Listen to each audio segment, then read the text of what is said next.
सबको लगता है कि 1 अप्रैल 2026 से रूस पूरी तरीके से दुनिया भर के देशों को तेल बेचना पूरी तरीके से बंद कर रहा है। लेकिन अगर इस बात में सच्चाई है तो आखिर पुतिन को इतना बड़ा कदम क्यों उठाना पड़ा और भारत के प्रधानमंत्री नरेंद्र मोदी जी इस बात को लेकर किस प्रकार से तैयार हैं। दोस्तों, जैसा कि आप सभी को पता होगा कि किस प्रकार से भारत सहित दुनिया भर में पेट्रोल क्राइसिस देखने को मिल रहा है, जब ईरान और इजराइल के बीच जंग तेजी से जारी है। ऐसे में यह जो है बयान रूस का काफी महत्वपूर्ण हो जाता है। जैसा कि आप सभी को पता होगा कि ईरान के नए सुप्रीम लीडर मुज्तबा ने हॉर्मुज पर बड़े पैमाने पर अटैक करके अपना कब्जा जमा लिया था। जैसा कि आप देख सकते हैं कि हॉर्मुज जलसंधि यहाँ पर जो है स्थित है। इसका लोकेशन मैप में इस प्रकार से कुछ दिखता है। इसके अलावा ईरान यहाँ पर है और ईरान बड़े पैमाने पर सऊदी अरेबिया पर जो है निशाना यहाँ से बनाता रहता है मिसाइल और ड्रोन्स के जरिए। इतना ही नहीं, यहाँ से गुजरने वाले सभी शिपों को लगभग पूरी तरीके से बैन कर दिया है और जो भी ईरान के सुप्रीम लीडर का कहना नहीं मानेगा तो यहाँ से गुजरने वाले सभी शिपों को निशाना बनाकर हमला भी किया जा चुका है, जैसा कि आप सभी को पता भी होगा। तो इस बात को लेकर अमेरिका के राष्ट्रपति डोनाल्ड ट्रंप पूरी तरीके से बौखलाए हुए हैं कि आखिर किस तरीके से हॉर्मुज पर जो ईरान ने कब्जा किया है उसको कैसे हटाया जाए।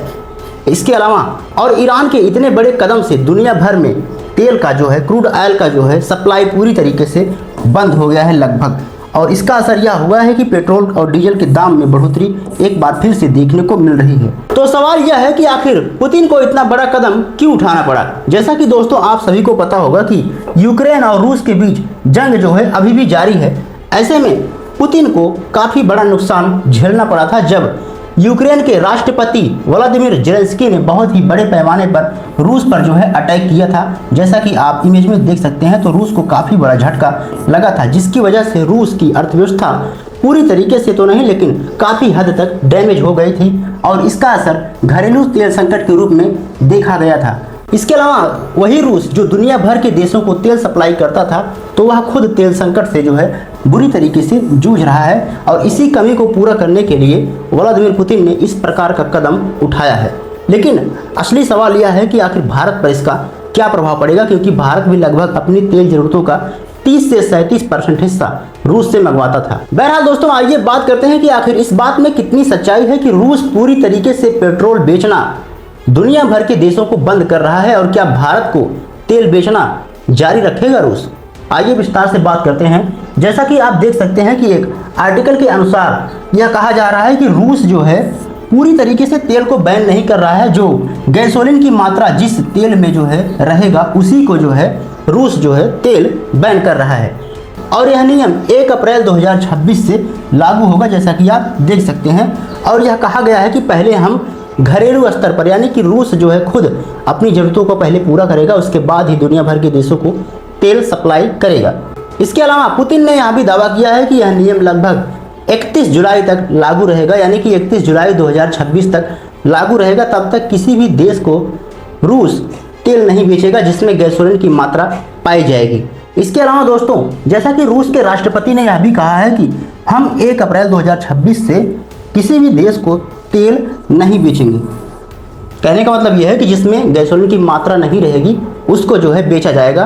तो भारत पर इसका असर जो है कम मात्रा में देखने को मिल सकता है, क्योंकि भारत के पास यह ऑप्शन है कि भारत रूस से तेल खरीद सकता है। हालांकि जिस प्रकार से रूस और यूक्रेन के बीच जंग तेजी से अभी भी जारी है तो ऐसे में रूस को काफ़ी बड़ा नुकसान झेलना पड़ा है और इसकी वजह से रूस को लगभग 40% जो है एक्सपोर्ट जो है तेल का वह जो है बुरी तरीके से प्रभावित हुआ है और यह रॉयटर्स जो है रिपोर्ट दावा करती है।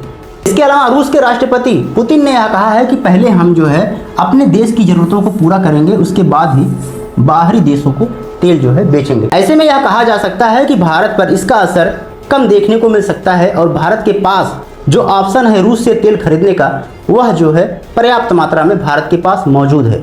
इसके अलावा दोस्तों, सबसे बड़ा सवाल यह है कि जिस प्रकार से मिडिल ईस्ट में तनाव देखने को मिल रहा है, हालांकि इसका असर पेट्रोल क्राइसिस के रूप में भारत पर भी देखने को मिल रहा है और भारत सरकार ने यह जाहिर भी कर दिया है कि हमारे पास तेल के दाम में बढ़ोतरी नहीं दर्ज की जाएगी, बल्कि तेल का स्टॉक जो है पूरी तरीके से 60 दिन के लिए अभी मौजूद है।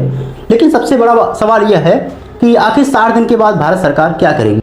हालांकि भारत सरकार ने यह कदम उठाया है कि 60 दिन के अंदर हम कोई ना कोई कदम उठा लेंगे और इस फैसले पर जो है अपने आप को कायम रखेंगे। हालांकि भारत सरकार अब इस तनाव से निपटने के लिए अर्जेंटीना जैसे देश से जो है बातचीत कर रहा है और वहां से तेल और गैस की आपूर्ति भारत के लिए की जाएगी। बाकी दोस्तों, अगर आप इसके बारे में डिटेल में जानना चाहते हैं तो इसी वीडियो पर क्लिक करके देख सकते हैं। बाकी मिलते हैं इसी वीडियो में, तब तक के लिए जय हिंद, जय भारत।